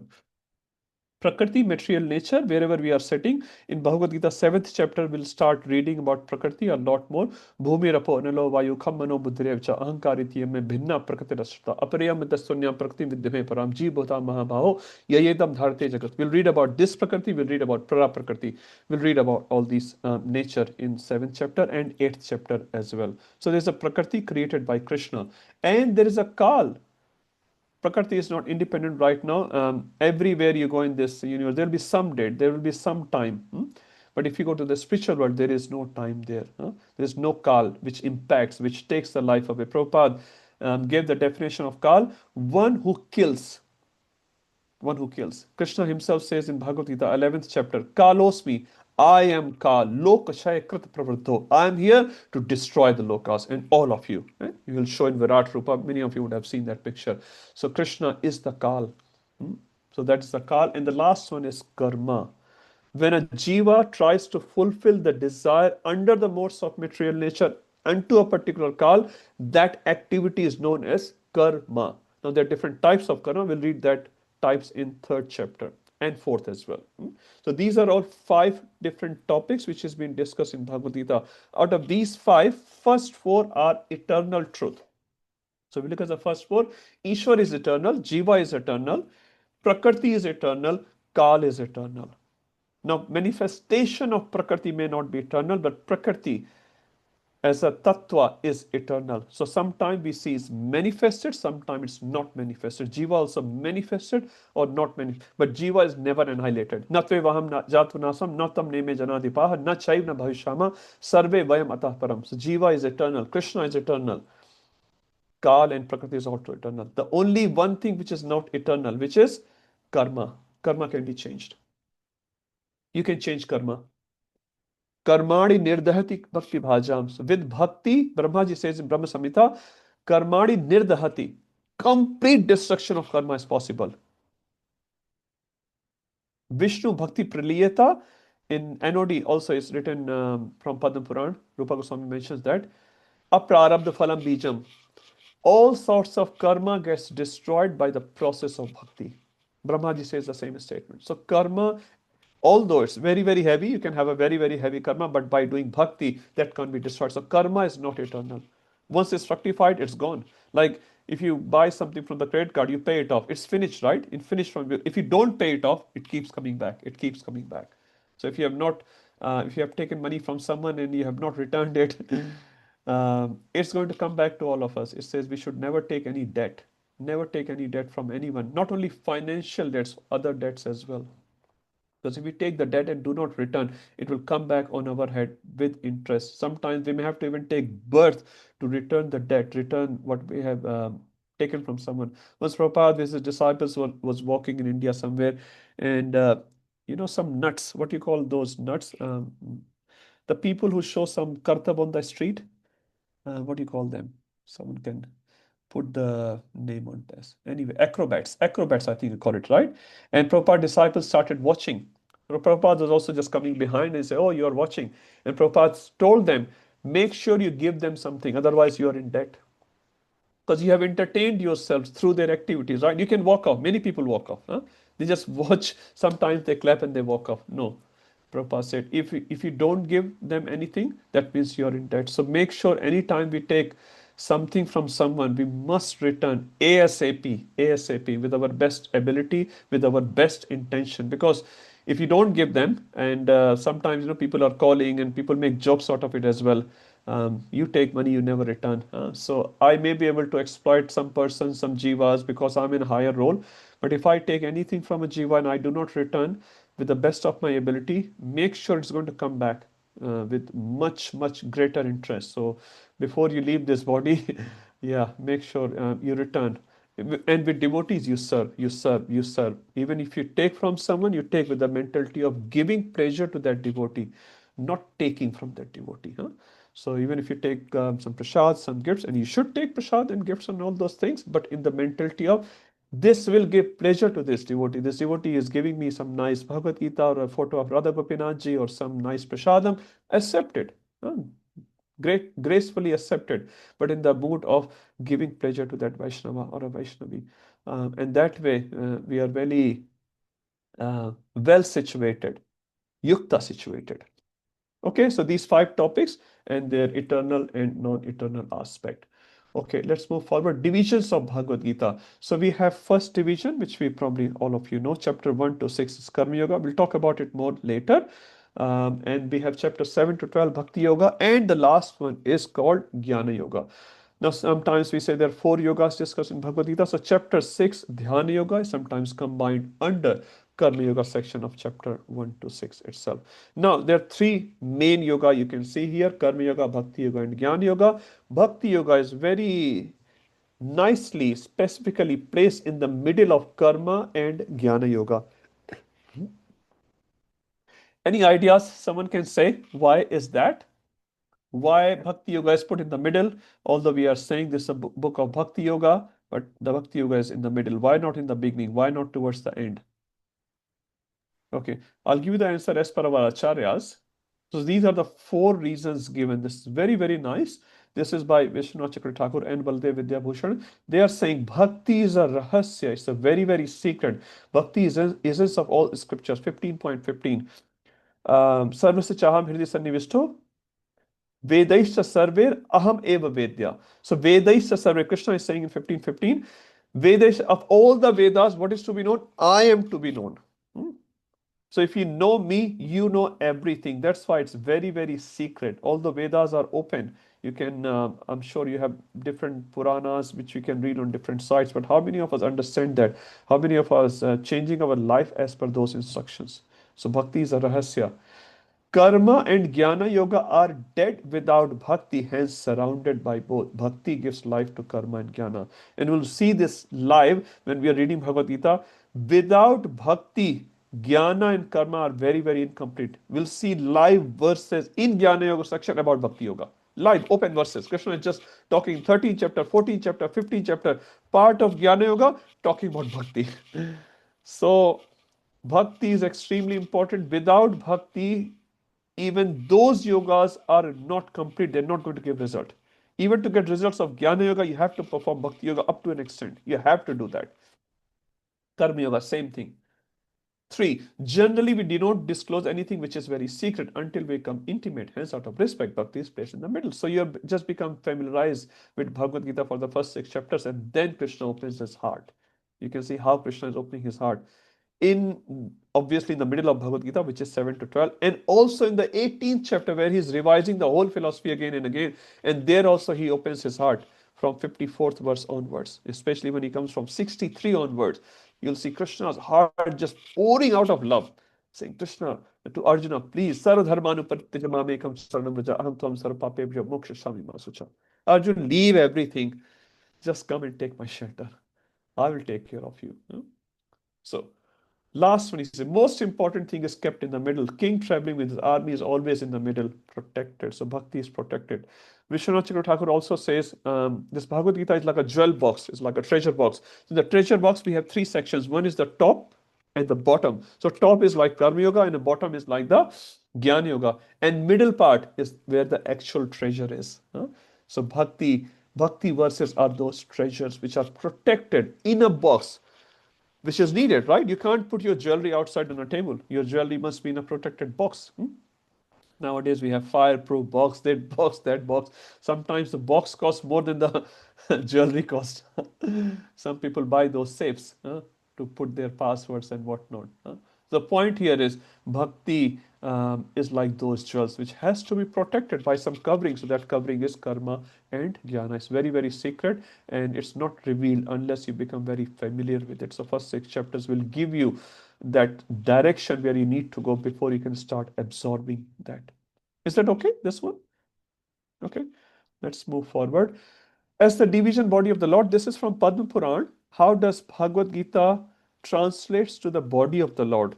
In Padma Puran, their description how Bhagavatam is the body of Lord, and also describes how Bhagavad Gita is the transcendental body of the Lord. So Padma Puran says first 5 chapters of Bhagavad Gita are the head of the Lord. So I couldn't find that picture, to be honest, but you can imagine a picture of Krishna which has 5 heads. So each head of Krishna represents 1 chapter. So basically, if you're reading chapter 1 to 5, you are looking at Krishna's face, Krishna's head. Very clear. Number 6 to 15 are 10 arms of Krishna. So Krishna has 5 arms on this side, 5 on this side. So if you're reading any one of these chapters between 6 and 15, you are actually worshipping arm of Krishna. Chapter 16 is the stomach of Krishna. So very, very important. So if you're reading chapter 16, which is entitled by Prabhupada, the divine and the demoniac. So that comes as a stomach of Krishna. And the last 17 to 18, last 2 chapters are the 2 lotus feet of Krishna, where practically everything is given, especially in chapter 18. This is the longest chapter in Bhagavad Gita, 78 verses. So by reading Bhagavad Gita, chapter 17 and 18, you should imagine in your mind you're looking at the lotus feet of the Lord. So 5 heads of the Lord, chapter 1 to 5, 10 arms of the Lord, which is 6 to 15. 16 is the stomach of the Lord, and 17 and 18 are the 2 lotus feet of the Lord. Okay, Gita Mahatmya. So last week, I think Sanjay Vyas Prabhu or someone else was talking about Shankaracharya. I can't remember. One of you were asking about Shankaracharya. Who was it? If you remember yourself. Okay, no one. So I said I'll talk about Shankaracharya today. So I'll try to talk. Again, it's a big topic. We'll just try to summarize it just to get some context here. Now, Gita Mahatmya, which is the importance of reading Bhagavad Gita. That's what it is. So importance of reading Bhagavad Gita is being described primarily by 2 people. Primarily. Other people have also described primarily, which are like worldwide known. These 2 personalities have described the Mahatmya of reading Bhagavad Gita. Who's on the screen? Anyone can guess the first one?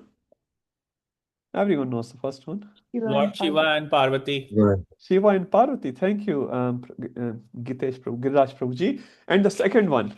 Shankaracharya. Shankaracharya ji. So now you will say Shankaracharya is a Mayavadi. Let's see, is he a really Mayavadi? So Shankaracharya, who is the incarnation of Lord Shiva in Kali Yuga, was told personally, so Lord Shiva personally was told by Lord Shiva to go to earthly planets and speak the philosophy of Mayavad. And Lord Shiva says, Mayavad me? No way.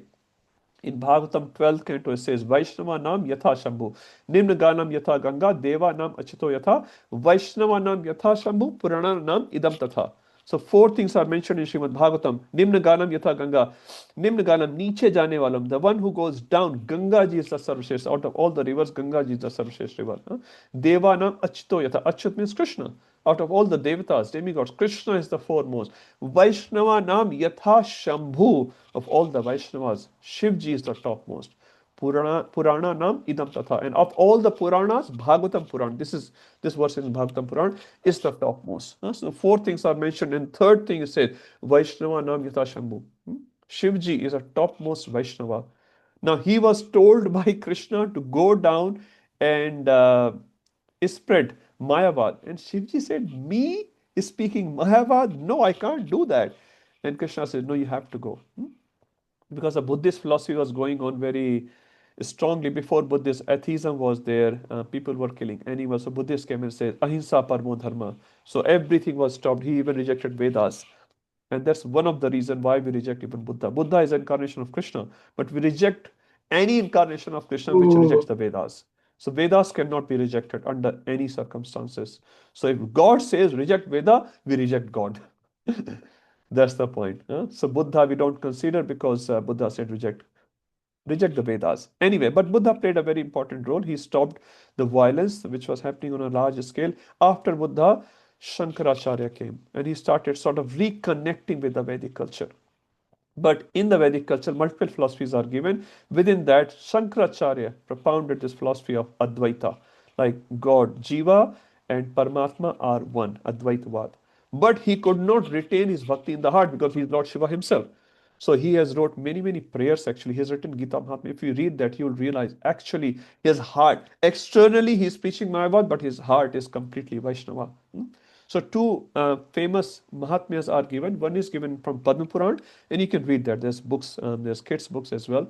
So Padma Puran, Shankarji is talking to Parvati Mata and giving the glories of each chapter of Bhagavad Gita. And the second famous version is of Shankaracharya. He is given Gita Mahan. Very famous. Even in ISKCON, we talk about it, and we can have a whole saptaha, 7 days of the teachings of Shankaracharya on the Mahatmya of Bhagavad Gita. Now, I'll take few verses here. This is again from Gita Mahatmya. Vishnu padam avapnoti bhaya shokadi varjitaha. So if you read Bhagavad Gita, what will happen? Vishnu padam avapnoti. You will achieve the lotus feet of Lord Vishnu. Bhaya shoka varjita. And bhaya and shoka will go. It says humans are always in bhaya and shoka. And third thing it says moha as well. So bhaya, shoka is about past things. Lamentation. Shoka means lamentation. Oh, I should have done this in the past. I didn't get this in the past. So humans are always in shoka. Lamentation about the past. Moha, it says moha, illusion is about the present. Many times we react in such a way, in our present I'm talking about, which we are not supposed to do. We get illusioned about many things. And he says bhaya about the future. What will happen tomorrow? Kal kya hoga? I need to accumulate money for tomorrow. I have to work this for tomorrow. We have bhaya. We don't know what will happen. World war will happen. COVID will come back again. Our health will be there, not there. But remember, Jagannath ji will always be there. We may not be there. Jagannath ji will be there. Our house may not be there. Our wealth may not be there. Our reputation may not be there. Jagannath ji will always be there. Anyway, we have these three things, bhaya, shoka, and moha. If you read Bhagavad Gita, everything will go, or Bhagavatam, same applies. But this is from Gita Mahatmya. Vishnu padam vapnoti bhaya shokadi varjita. Mira Mataji, I'll come back to you. Sakrat Gita Amrit Snanam Sansara Malnashanam. Sakrat Gita Amrit. Sakrat means even thoda sa, even little snan. Snan here refers to not you put Bhagavad Gita and boil it in the water and take a snan from that. You read Bhagavad Gita, little bit even. Sakrat Gita Amrit Snanam. Gita is known as Gita Amrit. It's Amrit, it's nectar. If you do a snan, if you read little bit, Sansara Mal Nashanam. What is the mal of sansar? Anarthas. Kama, Krodha, Lobha, Moh, Mad, Masa. They are called anartha, mala. Iti Shodas Namnam Kali Kalmal Nashram. Kali Bhagavad Puran says, Brahmaji and Narad Muni conversation. Brahmaji is speaking to Narad Muni saying, Iti Shodas Namnam. What is Shodas Namnam? Hare Krishna, Krishna Krishna, Hare Hare. Hare Ram, Ram Ram, Hare Hare. Iti Shodas Namnam Kali Kalmal Nashanam. If you want to destroy the mal of Kali Yuga, again, Kam Krodh Lobh Moh Mad Masar, what you should do? Chant Hare Krishna. Same thing. Shankaracharya is saying, Sakrat Gita, even thoda sa reading, even one verse reading, one page reading every day, Sansara Mal Nashanam, it will destroy all the mal. Gita Gangotakam Pitva Punarjanm Na Vidyate. Everyone understands this? Very simple, If you dubki lagani hai, you have to drown in the Gita Amrit. What will happen? Punarjanm Na Vidyate. And if you want to take Janma again and again, what you should do? Leave this class straight away. Because if you are here, you have to hear Bhagavad Gita. And if you hear Bhagavad Gita, you're not going to take birth again. So if you love this sansar, don't come here. Don't go to Vrindavan. Don't go to ISKCON temple. Don't see Radha Gopinath. Because if you see them, you just cannot stop. It just cannot stop. Your Bhava Pravaha has to stop. You read Bhagavatam, Bhava Pravaha has to stop. Today or tomorrow, it's just going to happen. Even if you don't want it, devotees will take you back to Godhead. Devotees will take you back to Godhead. They will ring you again and again and again. Prabhuji, kahan hai aap? Where are you? Mataji, where are you? Come to temple. Krishna is calling you. Come for seva. They engage you in the service. This is their mercy actually. This is their mercy. Do you think by doing some little seva, Gopinath temple is running? Because if I don't do the seva, what will happen to temple? Before me coming into existence, seva was happening. When I leave the existence, seva will keep happening. But when I come in between, out of mercy, kindness, devotee engages in the seva for our purification. It says, Siddhas do seva because Lord wants to glorify them. And sadhakas do seva because Lord wants to purify them. So when Prabhupada is doing seva in the age of 70, Krishna is glorifying Prabhupada. When we are doing seva at the age of 20, again 25 years ago, in my case, this for purification. So if we are expecting some glorification of our seva, we are not very smart actually. We should expect some purification by reading, by serving, with this body, mind, with our finances, whatever little we can do. This is purely for our purification. Yes, Meera Mataji, if you still have the question. Hare Krishna Prabhu. Just Hare Krishna Mataji. about the Buddha being the incarnation of Krishna, and then he rejected the Vedas, so we rejected him. I mean, I don't understand if he was. Yeah, so there's a specific purpose of. Why did he reject the Vedas? Because there was a lot of animal slaughtering was happening on the name of Vedas. So in Vedic books, Mataji, there are so many yagyas given. And there was a time on this Bhumandal where Brahmanas was misusing the Vedas and they were slaughtering animals and eating animals. And they were saying this from Vedic, from the Vedic books. And that is true. But there are many, many things which are not prescribed in a certain time, place, and circumstances. For example, Ashwamedh Yagya, you would have heard this word, right? That comes in Mahabharata as well as in Ramayana. Gomed Yagya. Gomed Ashwamedh means where Ashwa is sacrificed, Gomed means cow is sacrificed. Now in Kali Yuga is strictly prohibited. Sannyas is prohibited in Kali Yuga. So there are many, many activities prohibited. Now if you're still doing it and showing to some illiterate people, for example, showing Vedas, oh, this is written in the book. It's written in the book. But there are other things written in the book as well. You cannot do that because you have lost your purity. I said in Ashwamedh Yagya, when an Ashwa was sacrificed, it was not like a brutal sacrifice of a horse. They will just chant the mantras and they will offer the horse. Suppose an old horse will become a new horse. Sometimes the horse will get the yoni of a human. Sometimes the horse will be even liberated. So the powers of the mantras was so much. Nowadays we don't have purity. Most of us, we don't have purity. So we are not allowed to do those activities. But if you're still doing it and not listening to others, so someone has to come and sort of distract your mind in some other direction, by some other way. So Buddha came for that particular purpose where people were misusing the Vedic knowledge to satisfy their tongue, basically you can say. So Buddha said, no, we reject the Vedas. Ahimsa paramo dharma. We just become non-violent. And that time it worked actually. That time it worked. They could not be uplifted directly to the pure love of Godhead in that stage. So they have to be taken from Ahimsa, then Advaitavad, then Dvaitavad, then as Sakhi Radhika Mataji was saying in the beginning, Madhvendra Puri came and reintroduced Srimati Radharani in our culture. So if you look at the whole thing, Mataji, the things will make sense to you. Right. And what about like the Chinese economy really developed into Buddhism, but the slaughtering did not stop. They still eat anything and everything. Yes. So did Buddha really achieve the purpose? At that time, yes, Mataji. But in modern times, yeah, anything modern time is very difficult. What do you speak of Chinese slaughtering animals? Even Hindus, so-called Hindus, are slaughtering animals. What can you say? This is all distorted version. Even Prabhupada said, you be Christian, you be Muslim. I'm not here to convert your religion. I'm here to just uplift your God consciousness. If you're Muslim religion or Christian religion, whatever makes you a devotee of God, follow your religion. Prabhupada never said, I'm here to change you. Many people came to Prabhupada and said, can you initiate me? Prabhupada said, no. You continue your practices. So practice should lead to love of God. Now, if you're not practicing, even if so-called Hindus, you're not a proper Hindu or a Christian or a Muslim. Many Muslims are non-violent. Many Christians are not. At the same time, many Christians are not. Many Hindus are not. Many Chinese, Indians are not. So, yeah, what can we say? Anyway, that's why we are trying to read this and try to share with others as well as best as possible so that we can promote. Sometimes people say Bhagavad Gita is a Hindu book.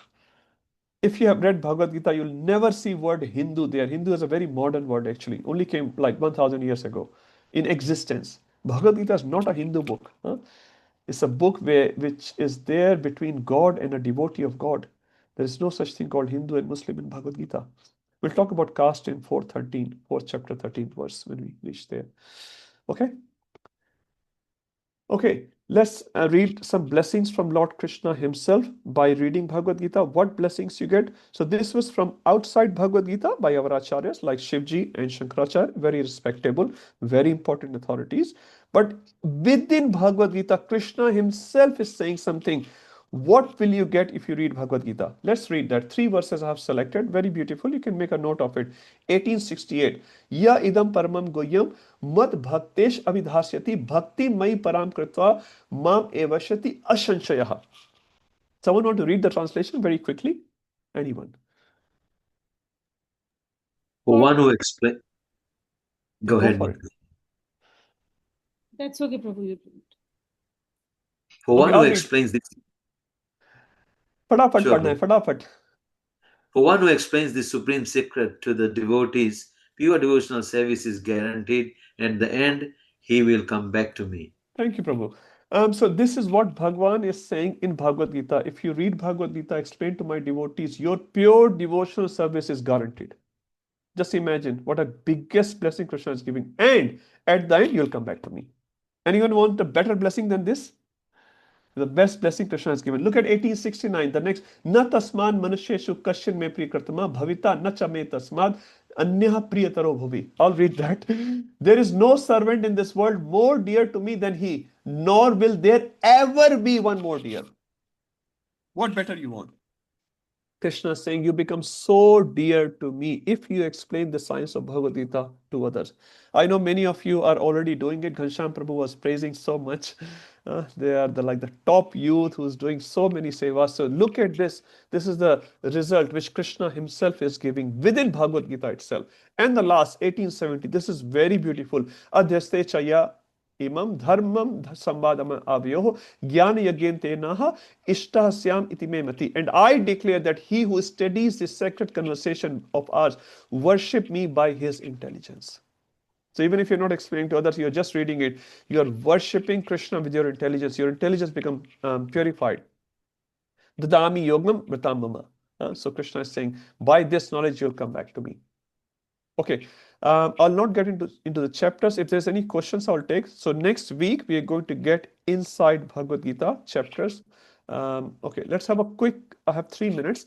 So there are 18 chapters in Bhagavad Gita. They are the name, the title is the original name. The Sanskrit names are given here. And on this side, you'll see Srila Prabhupada name. The gaps, chapter 3, for example, is the same name. So Karma Yoga is known as Karma Yoga. The first chapter is Sen Niriksha Yoga, observing the armies on the battlefield of Kurukshetra. Sankhya Yoga, which is a Sanskrit name, contents of the Gita summarized. So Prabhupada has chosen these English name because he wanted to explain to the Western audience. But these are the Sanskrit name. Now, just for your knowledge, Vyasadeva has never written these names in Mahabharata itself.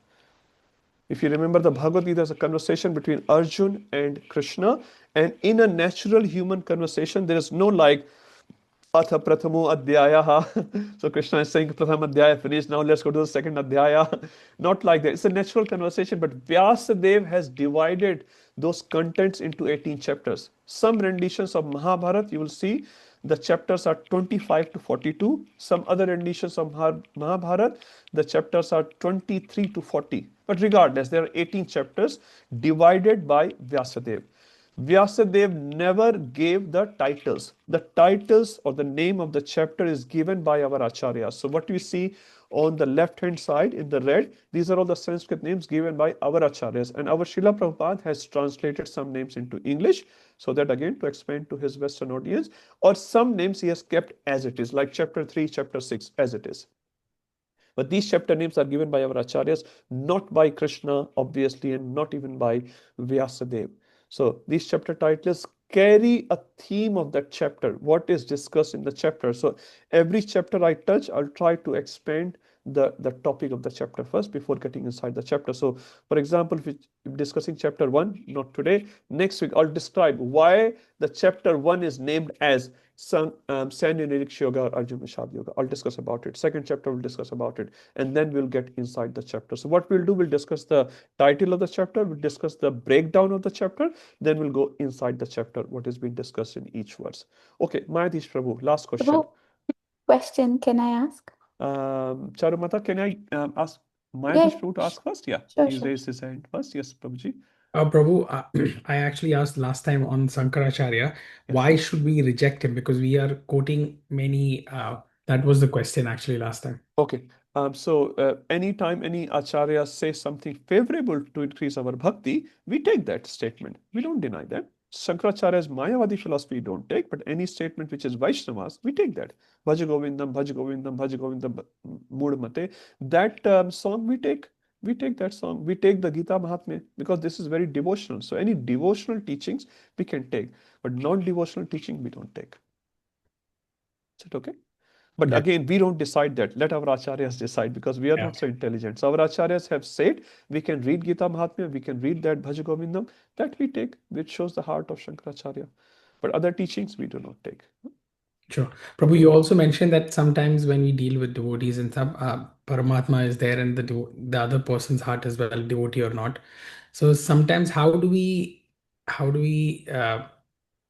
like think what I'm thinking now is actually my Paramatma speaking to me, and how do I validate that?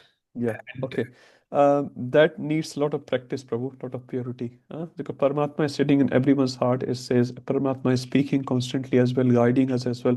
But many times, because of our contaminations, Ichcha, Dvesha, Matvena, Dvanda, Mohena, Bharat, because of our Ichcha and Dvesha, extreme desires to enjoy this body and the opportunities, and Dvesha, envy, we are not able to hear Paramatma. So the more you get purified in the process of Bhakti Yoga, in Shravanam and Kirtanam, the more your heart gets purified, the more you start hearing Paramatma.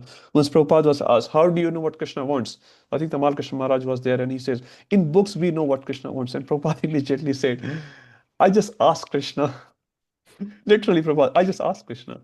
So Prabhupada could speak. Vardarajan and Kanchipur conversation, as we heard earlier, right? They could speak with each other. They are purified. We are not. So Gopinath is always happy to talk to us. Maybe he talks to you, Mahadish Prabhu. Doesn't talk to me as yet. But the point is, the pure devotees can speak with Krishna. They can converse with Krishna. They can seek direct guidance, but we can't. But the prospects are there. We are also able to speak with Krishna. Prabhupada said, if you follow the process given by me, you'll be able to see Krishna face to face, talk Krishna face to face. Prabhupada said that. See Krishna face to face, talk Krishna face to face. So Prabhupada guarantees that. So if we follow this process sincerely within this lifetime, not after 10 million lifetime, you will be able to talk. So just have to purify ourselves and then we can hear the voice of Paramatma. And if we are confused, that means we just have to keep doing and do the best. In that circumstances, whatever your understanding, take guidance of Guru, Sadhu and Shastra always, as best as possible. And do whatever you do. And then Krishna will surely protect you. Sure. Yeah, okay, Thank you so much. Charu Mataji. Hare Krishna. Hare Krishna, Prabhu. Hare So Krishna. you were saying that in Mahabharata, sometimes Bhagavad Gita in some versions you have 24 chapters, in some you have 27, 8 No, chapters. no, I was just talking about the numbers, Mataji. In both renditions, there are 18 chapters. Somewhere is 25 to 42, somewhere is 23 to 40. But the number of shlokas are still the same. Okay, on Shloka, I don't want to open that topic. Okay, mostly Bhagavad Gita has 700 verses. Now, some commentators have also said Bhagavad Gita has 745 verses and 45 verses has been lost. But many acharyas and commentators, they all agree with 700 verses. The only disagreement in the current society, we can say, sometimes you will see in some renditions of Bhagavad Gita, although the number is 700, some verses are included in a different chapter and some verses are included in a different chapter. And we'll see different chronology in the verses in Prabhupada Bhagavad Gita, sometime Prabhupada ji, and you would have seen it, Mataji, he will put 3 lines as one verse and put only 1 line as 1 verse, because Prabhupada has done the categorization, because those 3 lines communicate one theme. So Prabhupada has put that as 1 verse, and second 1 line as 1 verse, just to present that theme. But number of verses, more or less, every teacher agrees is 700, but some do say from 745 to 745 is just lost. So that's the correct answer, Mataji. Okay. Thank you, Prabhu. Okay, 2 more. Very quick one. It's 9:05. Supriya Mata. If it is a long Prabhu. question, I will not take it today. No, just no, please it's not respect a long question, Prabhu. Yes. It is about post in group for a picnic this Saturday. Is it Okay. there? Yes. Can I park that question for 1 minute? I'll come back to you, Mata. Yamini Mataji, Hare Krishna. Hare Krishna, Prabhu. Thank you. Prabhuji, question on that point where Kala does not exist in spiritual world, Okay. and to the contradiction that Kala is eternal. Yes. Just could you please explain? Yes, Mataji, it's a big question. Can I park it? Please write it. We'll expand it on chapter 8. The section will come. We'll expand the full thing, material call and spiritual call. So there we'll expand. Please write it. I'm not ignoring. It's just a matter of time. Okay. Let's go to our admin.